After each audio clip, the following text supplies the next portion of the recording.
Good morning all. അപ്പൊ നമ്മള് അതായത് 3 മാർക്ക് ക്വസ്റ്റ്യൻസ് ആണ് ഡിസ്കസ് ചെയ്തുകൊണ്ടിരുന്നത്. അപ്പൊ നമുക്ക് ഈ 3 മാർക്ക് ക്വസ്റ്റ്യൻസിന്റെ ബാക്കി നോക്കാം. അപ്പൊ അടുത്ത ക്വസ്റ്റ്യൻ ഇതാണ്, മാച്ച് ദ ഫോളോയിങ് ആണ് കേട്ടോ. ഇത് ആക്ച്വലി മാച്ച് ചെയ്യാനുള്ള ഒരു ക്വസ്റ്റ്യൻ ആണ്. അപ്പൊ ഈ ക്വസ്റ്റ്യനകത്ത് എന്താണുള്ളത്? ഫസ്റ്റ് ക്യാപിറ്റലിസം കൊടുത്തിട്ടുണ്ട്, സോഷ്യലിസം കൊടുത്തിട്ടുണ്ട്, മിക്സ്ഡ് ഇക്കോണമി കൊടുത്തിട്ടുണ്ട്. അപ്പൊ നമ്മൾ കറക്റ്റ് ആയിട്ടുള്ളത് മാച്ച് ചെയ്ത് കൊടുക്കണം. സോ ക്യാപിറ്റലിസം ഇവിടെ വരുന്നത് നമുക്കറിയാം, ഡിമാൻഡ് സപ്ലൈ ഇത് വെച്ചിട്ടാണ് അല്ലെ, അതായത് മാർക്കറ്റ് മെക്കാനിസം വെച്ചിട്ടാണ് ക്യാപിറ്റലിസം പ്രവർത്തിക്കുന്നതെന്ന് നമുക്കറിയാം. സോഷ്യലിസം ആണെന്നുണ്ടെങ്കിൽ പബ്ലിക് സെക്ടർ ആണ് അല്ലെ, ഗവൺമെന്റ് ആണ്. പബ്ലിക് സെക്ടർ അല്ലെങ്കിൽ നമ്മുടെ അടുത്ത് ചിലപ്പം ഗവൺമെന്റ് എന്ന് പറഞ്ഞാലും ഏത് തന്നെയാണ്, ഈ പറഞ്ഞിട്ടുള്ള സോഷ്യലിസം ആണ്.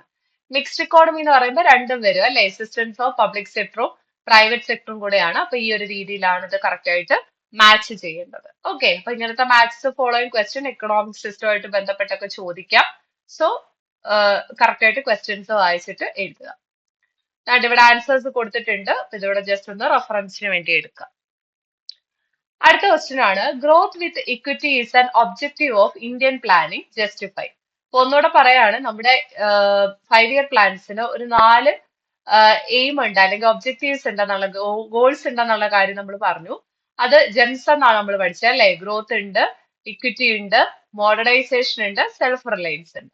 അപ്പൊ ഇതിനകത്ത് ഗ്രോത്ത് വിത്ത് ഇക്വിറ്റി എന്ന് പറയുന്നത് വളരെ ഇമ്പോർട്ടന്റ് ആയിട്ടുള്ള ഒരു കാര്യമാണ്. നമുക്ക് ഗ്രോത്തും വേണം, അതിന്റെ കൂടെ നമുക്ക് ഇക്വിറ്റിയും വേണം അല്ലെ. അപ്പൊ ഗ്രോത്ത് കൊണ്ട് ഉദ്ദേശിക്കുന്നത് എന്താണ്? ഒരു രാജ്യത്ത് സാധനങ്ങളും സേവനങ്ങളുടെ പ്രൊഡക്ഷൻ കൂടുന്നതിനെയാണ് നമ്മൾ ഗ്രോത്ത് എന്ന് പറയുന്നത് അല്ലെ. അത് നമ്മൾ ജനറലി അത് മനസ്സിലാക്കുന്നത് എങ്ങനെയാണ്? GDP അനുസരിച്ചിട്ടാണ് അല്ലെ. അപ്പൊ ഞാനൊരു കേക്കിന്റെ എക്സാമ്പിൾ ഒക്കെ വെച്ച് പറഞ്ഞിട്ടുണ്ടായിരുന്നു. അപ്പൊ എത്രമാത്രമാണോ നമ്മുടെ കേക്ക് വലുതാണോ അത്രയും വെച്ചിട്ട് നമുക്ക് എന്ത് ചെയ്യാം, നമ്മുടെ ഗ്രോത്ത് അത്രയും കൂടുതലാണ് എന്നുള്ളത് പറയാനായിട്ട് പറ്റും അല്ലെ. അല്ലെ ഒരു കേക്ക് വലുതാവുന്നതിനനുസരിച്ച് പെർ പേഴ്സൺ അത് കിട്ടുന്ന ആ ഒരു ക്വാണ്ടിറ്റി കൂടും, അല്ലെങ്കിൽ ആ ഒരു കേക്കിന്റെ ഇത് വെച്ചിട്ട് നമുക്ക് GDP പറയാം എന്നുള്ള കാര്യം പറഞ്ഞിട്ടുണ്ടായിരുന്നു.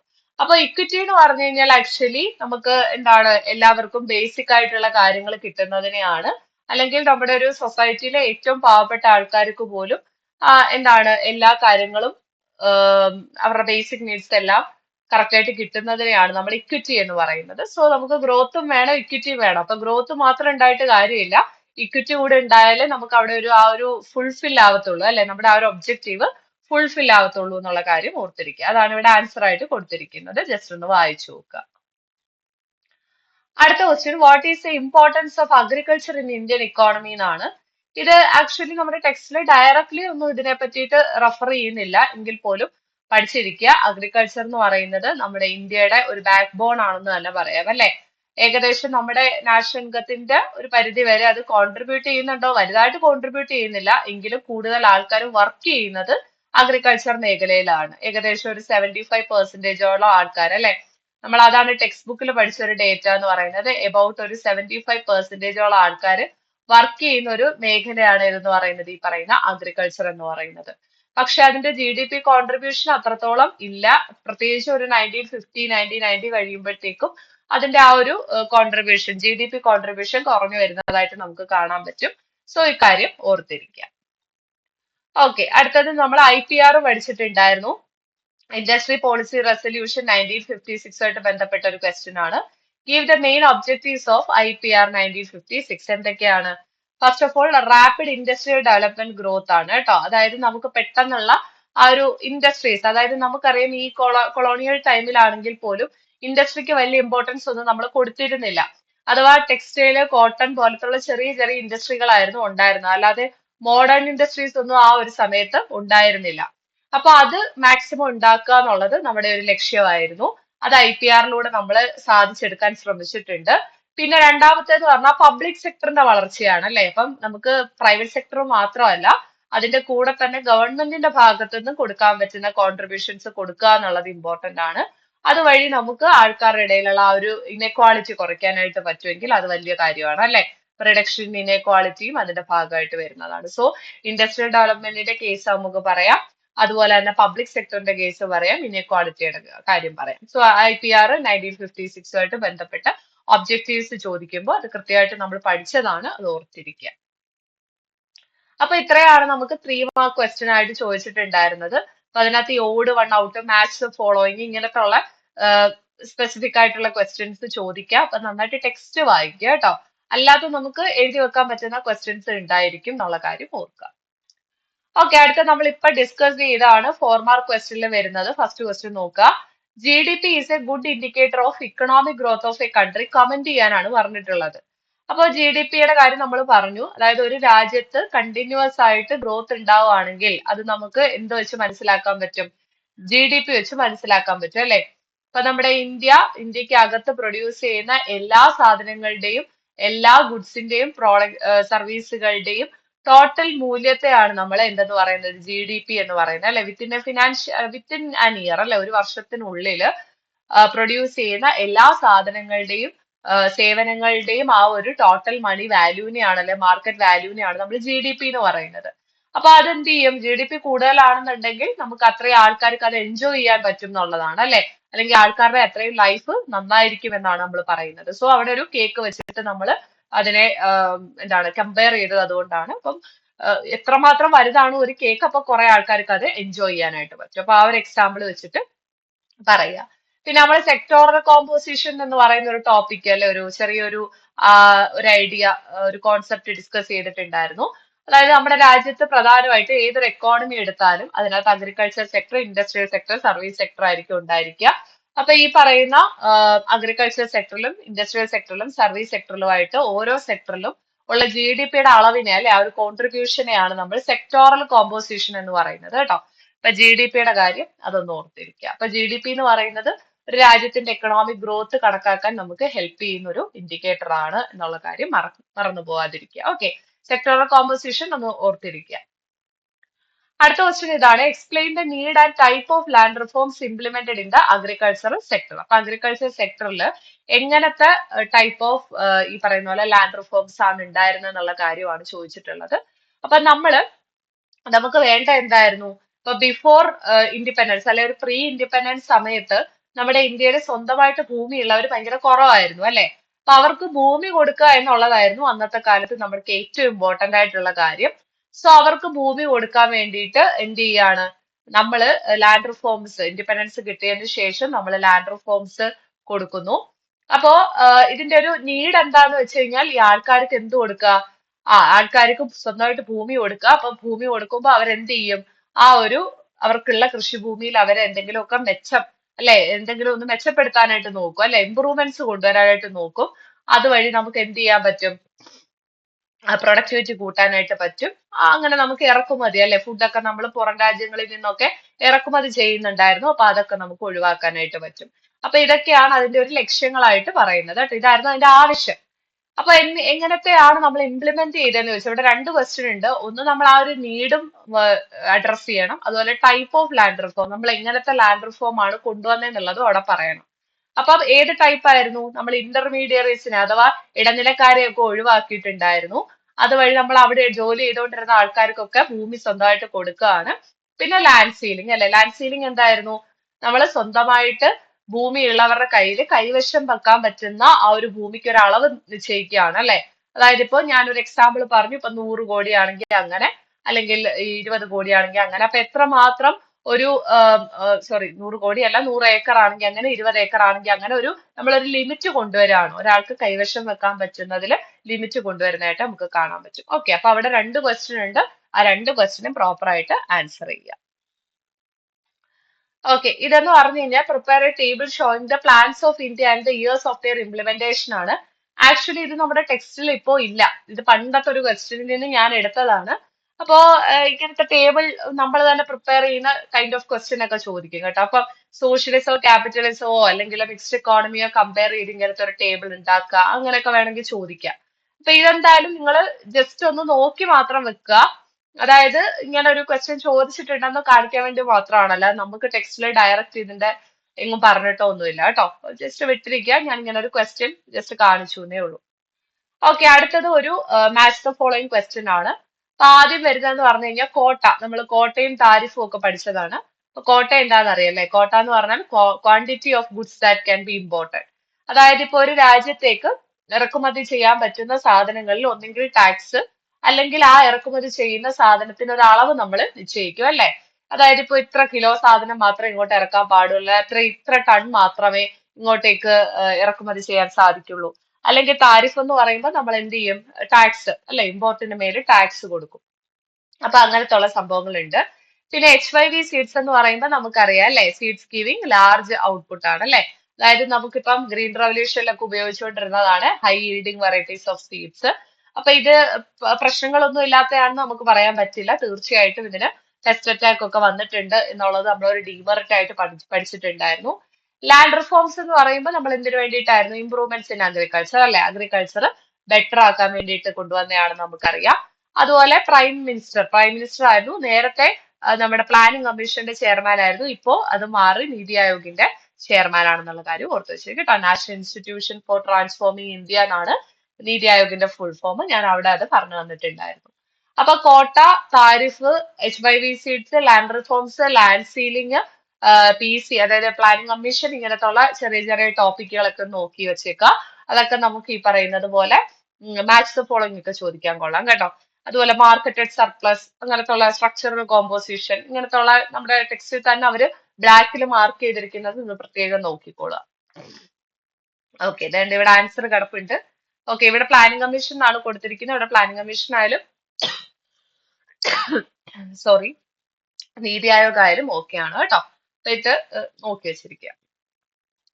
ഓക്കെ, അത്രയാണ് നമുക്ക് 4 മാർക്ക് ക്വസ്റ്റ്യൻസ് വരുന്നത്. വളരെ കുറച്ച് ക്വസ്റ്റ്യൻസ് ഇതുവരെ ചോദിച്ചിട്ടുള്ളൂ.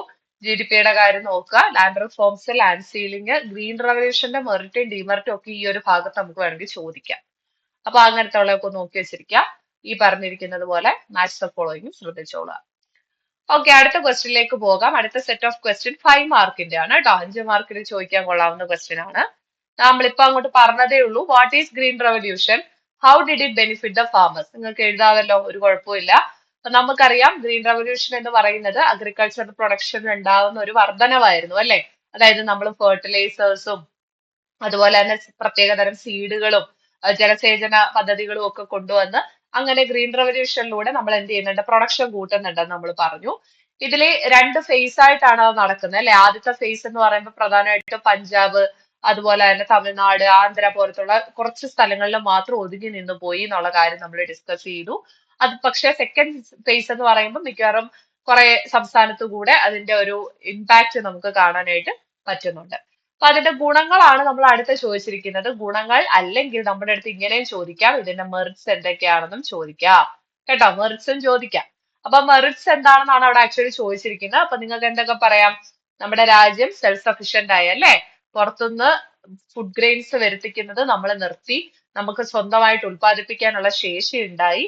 അതുപോലെ തന്നെ കർഷകരുടെ ജീവിത നിലവാരം ഒക്കെ കുറച്ച് മെച്ചമാവുന്നുണ്ട്. ഇപ്പൊ സബ്സിഡി പോലത്തുള്ള സംഭവങ്ങളൊക്കെ കൊടുത്തപ്പോഴത്തേക്കും ആൾക്കാരുടെ ജീവിതമൊക്കെ ഒന്ന് മെച്ചമാവുന്നുണ്ട്. അവർക്ക് കൃഷിയിലൂടെ അത്യാവശ്യം വരുമാനം കിട്ടുന്നുണ്ട് അല്ലെ.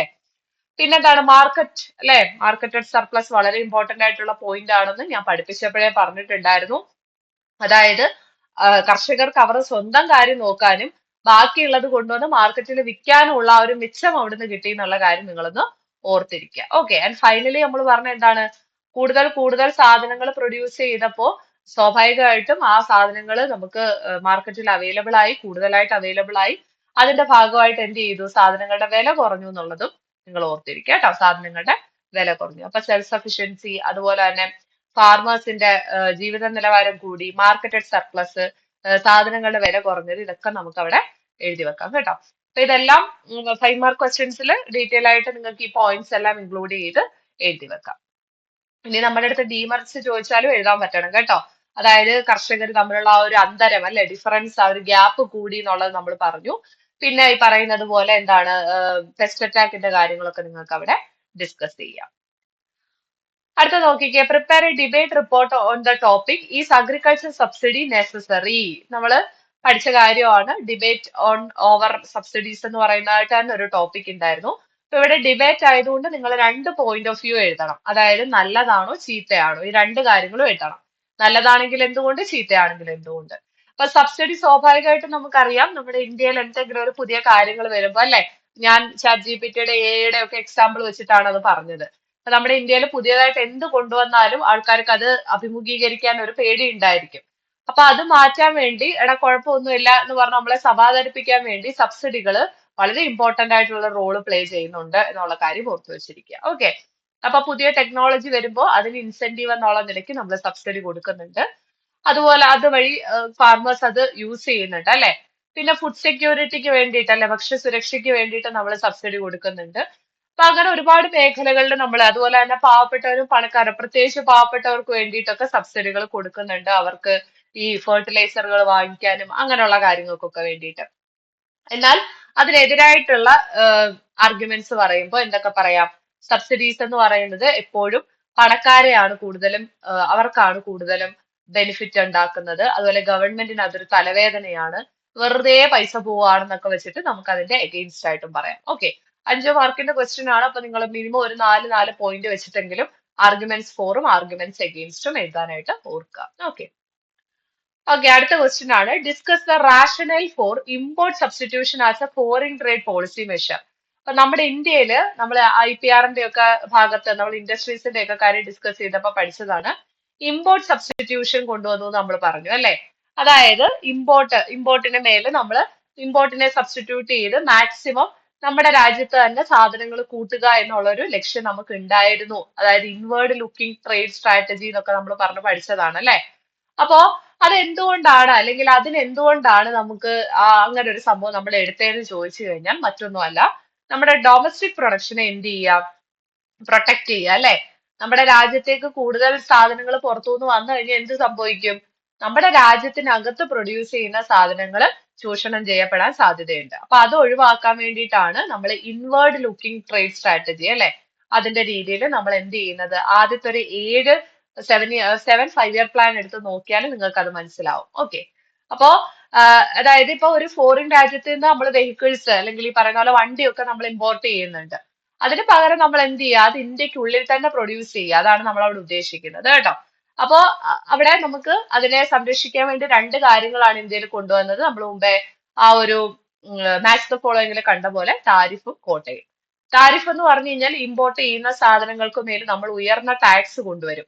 അപ്പൊ അങ്ങനെ ടാക്സ് കൊണ്ടുവന്നു കഴിഞ്ഞാൽ എന്ത് ചെയ്യും, ആൾക്കാർ, ഇവിടുത്തുള്ള ആൾക്കാർ അത് വാങ്ങാതെ നാട്ടിൽ അതിന്റെ കുറഞ്ഞ വിലയിൽ വല്ലതും കിട്ടുമെങ്കിൽ അതൊക്കെ വാങ്ങാനുള്ള ചാൻസ് കൂടുതലായിരിക്കും. ഇനി കോട്ട എന്ന് പറഞ്ഞു കഴിഞ്ഞാൽ സാധനങ്ങളുടെ ക്വാണ്ടിറ്റിയിൽ അല്ലെ.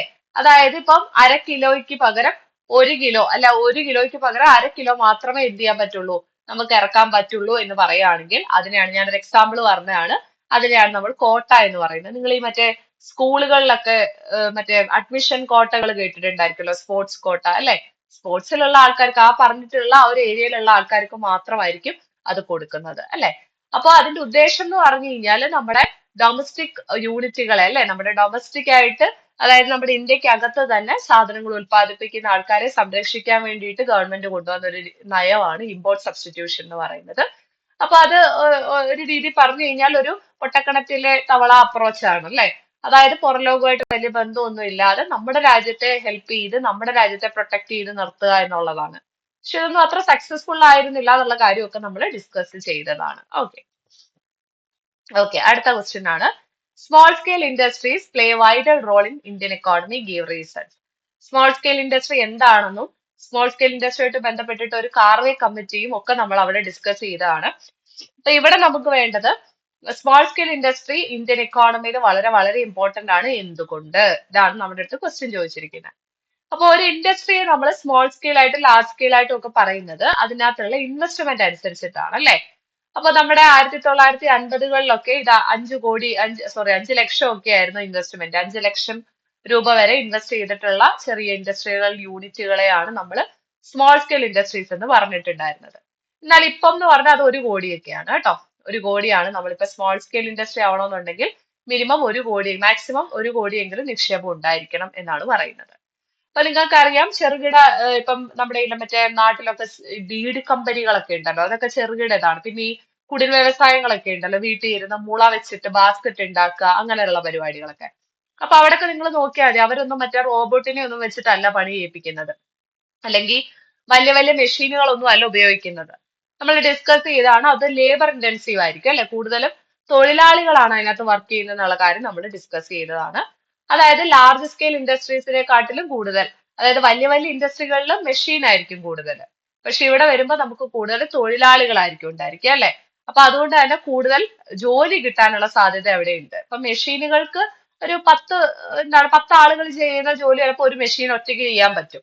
അപ്പൊ ഇവിടെ എന്ന് പറയുമ്പോൾ കൂടുതലും നമ്മൾ എംപ്ലോയ്മെന്റ് ആണ് അല്ലെ, കൂടുതൽ ആൾക്കാർക്കാണ് ജോലി കൊടുക്കാനായിട്ട് ശ്രമിക്കുന്നത് എന്നുള്ള കാര്യം ഓർക്കുക. ഇവിടെ നമ്മൾ അങ്ങനെ മെഷീനുകളൊന്നും കൊണ്ടുവരില്ല എന്നുള്ള കാര്യം നമ്മൾ ഡിസ്കസ് ചെയ്തിട്ടുണ്ടായിരുന്നു. ഓക്കെ, അപ്പൊ അതുവഴി അതുപോലെ തന്നെ അവരെ സംരക്ഷിക്കാൻ വേണ്ടിയിട്ട് വളരെ കുറഞ്ഞ പലിശ നിരക്കിനുള്ള ബാങ്ക് ലോണുകളും അല്ലെ, അങ്ങനെയുള്ള കാര്യങ്ങളൊക്കെ കൊടുക്കുന്നുണ്ട്. അപ്പൊ ഇന്ത്യയുടെ ഒരു ബേസിക് ആണ്, അല്ലെങ്കിൽ ഇന്ത്യയുടെ ഒരു നട്ടെല്ലായിട്ടൊക്കെ നമുക്ക് പറയാൻ പറ്റുന്ന അഗ്രികൾച്ചർ കഴിഞ്ഞാൽ പിന്നെ ഈ സ്മോൾ സ്കെയിൽ ഇൻഡസ്ട്രീസും അത്രമാത്രം ഇമ്പോർട്ടന്റ് ആണ് കേട്ടോ. ഇന്ത്യൻ ഇക്കോണമിയുടെ വളരെ ഇമ്പോർട്ടന്റ് ആയിട്ടുള്ള ഒരു പാർട്ടായിട്ട് തന്നെ പറയാം. കാരണം നമ്മുടെ ഇന്ത്യ ഇപ്പൊ അനുഭവിക്കുന്ന ഏറ്റവും വലിയ പ്രശ്നമാണ് എംപ്ലോയ്മെന്റ് അല്ലേ. ഇപ്പൊ ഒരു സ്മോൾ സ്കെയിൽ ഇൻഡസ്ട്രി വന്നു കഴിഞ്ഞാൽ അതുവഴി കുറെ പേർക്ക് ജോലി കിട്ടും.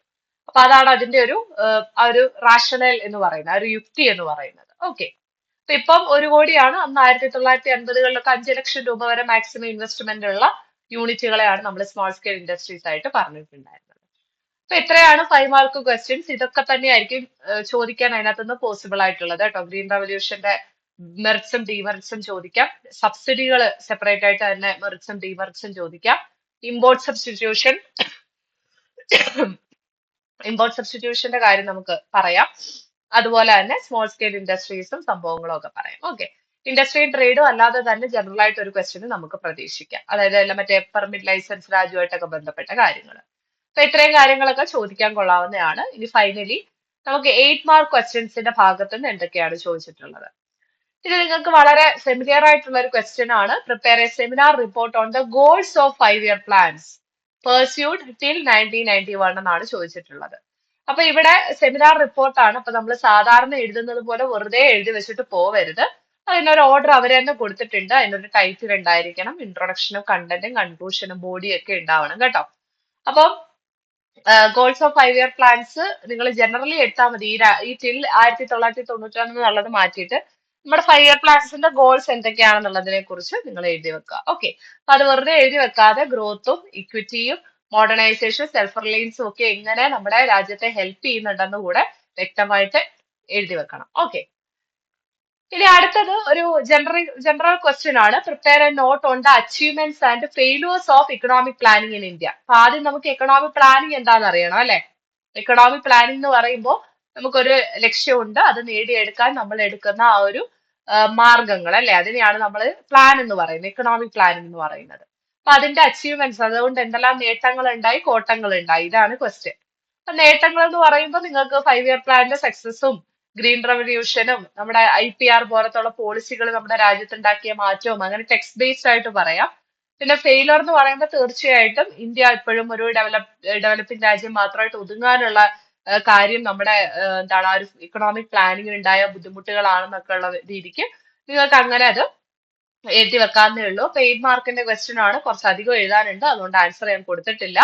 പക്ഷെ നമുക്കിത് ലോജിക്കലി നിങ്ങൾക്ക് തിങ്ക് ചെയ്ത് എഴുതാൻ പറ്റുന്ന ഒരു ക്വസ്റ്റ്യൻ തന്നെയാണ്. ഓക്കെ, അടുത്തത് അപ്പൊ ഇത്രയാണ് നമുക്ക് ജനറലി ആയിട്ട് ഡിസ്കസ് ചെയ്യാനുള്ള ക്വസ്റ്റ്യൻസ്. അപ്പൊ ഇതിനകത്ത് നമ്മൾ 1 മാർക്ക് ക്വസ്റ്റ്യനും 2 മാർക്കും 3 മാർക്കും പിന്നെ അത് കഴിഞ്ഞ് 5 മാർക്കും 4ഉം 5ഉം പിന്നെ 8ഉം ആണ് ഡിസ്കസ് ചെയ്തിട്ടുണ്ടായിരുന്നത്. ഇനി നമുക്കുള്ളത് അല്ലാതെ കുറച്ച് ക്വസ്റ്റ്യൻസ് ഉണ്ട്. മാർച്ച് 2009 ചോദിച്ചൊരു ക്വസ്റ്റ്യൻ ആണ്. The spread of the green revolution technology enabled India to achieve self sufficiency in food grains. Do you agree with this statement? അപ്പൊ നിങ്ങൾ ആദ്യം എഗ്രി ചെയ്യുന്നുണ്ടോ ഇല്ലയോ എന്ന് പറയാ. തീർച്ചയായിട്ടും ഇതൊരു കറക്റ്റ് സ്റ്റേറ്റ്മെന്റ് ആണ്. സോ നിങ്ങൾ എഗ്രി ചെയ്യുന്നുണ്ടാവും. ഇപ്പൊ സബ്സ്റ്റാൻഷിയേറ്റ് ചെയ്യാന്ന് പറഞ്ഞു കഴിഞ്ഞാൽ അത് എക്സ്പ്ലെയിൻ ചെയ്യാനാണ് പറഞ്ഞിട്ടുള്ളത്. നമുക്കറിയാല്ലേ സെൽഫ് സഫിഷ്യൻസി കൂടിയെന്നും മാർക്കറ്റ് സർപ്ലസ് കൂടിയെന്നും സാധനങ്ങളുടെ വില കുറഞ്ഞു എന്നും അഗ്രികൾച്ചർ പ്രൊഡക്ഷൻ കൂടിയെന്നും ഒക്കെ നമ്മൾ പഠിച്ചതാണ്. ഓക്കെ, അപ്പൊ അതിന്റെ അഡ്വാൻറ്റേജസ് തന്നെയാണ് ചോദിച്ചിട്ടുള്ളത് കേട്ടോ. അഡ്വാൻറ്റേജസ് ആണ് ക്വസ്റ്റ്യൻ ആയിട്ട് ചോദിച്ചിട്ടുള്ളത്. സോ അത് നമ്മൾ ഓൾറെഡി ഡിസ്കസ് ചെയ്തതുകൊണ്ട് ഇനി അത് ഞാൻ പറയുന്നില്ല. അപ്പൊ മാർക്കറ്റഡ് സർപ്ലസ് ഒന്നും മറന്നു പോവല്ലേ, ഓർത്തിരിക്കുക. അടുത്ത ക്വസ്റ്റ്യൻ നോക്കിക്കേ. Green revolution has helped India to become self sufficient in food production. Do you agree, justify? ഇത് തന്നെയല്ലേ നമ്മൾ മുമ്പേയും കണ്ടത്. ഇപ്പൊ 2-3 ക്വസ്റ്റ്യൻ ആയിട്ട് ഇതല്ലേ കണ്ടുകൊണ്ടിരിക്കുന്നത്. അപ്പൊ മാർച്ച് 2012 ചോദിച്ച ക്വസ്റ്റ്യൻ ആണ്. കമ്പാരിറ്റീവ്ലി സിമ്പിൾ ആയിട്ടുള്ള ഒരു ക്വസ്റ്റ്യൻ ആണ്, നിങ്ങൾക്ക് ആൻസർ ചെയ്യാൻ പറ്റും. ഇവിടെയും ചോദിച്ചിരിക്കുന്ന മെറിറ്റ്സ് തന്നെയാണ്. ഓക്കെ, ക്വസ്റ്റ്യൻ നമ്പർ 7 ഇങ്ങനെയാണ്. A plan should have some clearly specified goals. What are the goals of 5-year plans in India? ഇത് സേ എക്സാമിന് ചോദിച്ചതാണ് 2012. ഇതും നിങ്ങൾക്കറിയാം. ജെംസ് ആണ് നമ്മൾ ഉദ്ദേശിക്കുന്നത്. Growth, equity, modernisation, self reliance കുറച്ചൊന്ന് ഡിഫൈൻ ചെയ്തുകൂടെ വെച്ചേക്കുക.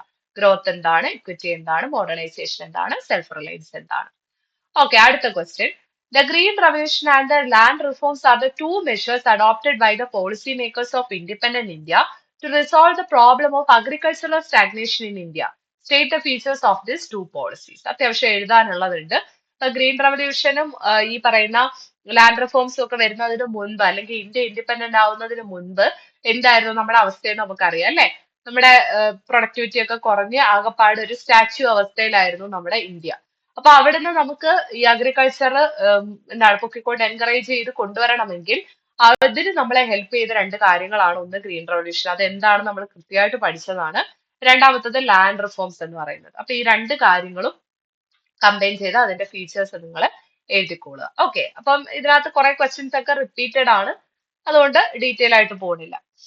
അടുത്ത question, suggest any two measures for the promotion of small scale industries in your locality. ഇത് നിങ്ങളുടെ ഒരു ലോജിക്കിൽ നിന്ന് എഴുതേണ്ട ആൻസർ ആണ്. അപ്പൊ രണ്ട് കാര്യങ്ങൾ എന്തൊക്കെയാ ഇപ്പൊ ഞാൻ പറയുകയാണെന്നുണ്ടെങ്കിൽ ഉറപ്പായിട്ടും എന്താണ് രണ്ട് മെഷർ പറയുകയാണെന്നുണ്ടെങ്കിൽ കൂടുതൽ എന്താണ് വിമനെയൊക്കെ ഈ ഒരു സെൽഫ് എംപ്ലോയ്മെന്റ് എന്ന് പറയുന്ന ഒരു ഫീൽഡിലേക്ക് കൊണ്ടുവരുന്ന കാര്യം നമുക്ക് പറയാം അല്ലെ.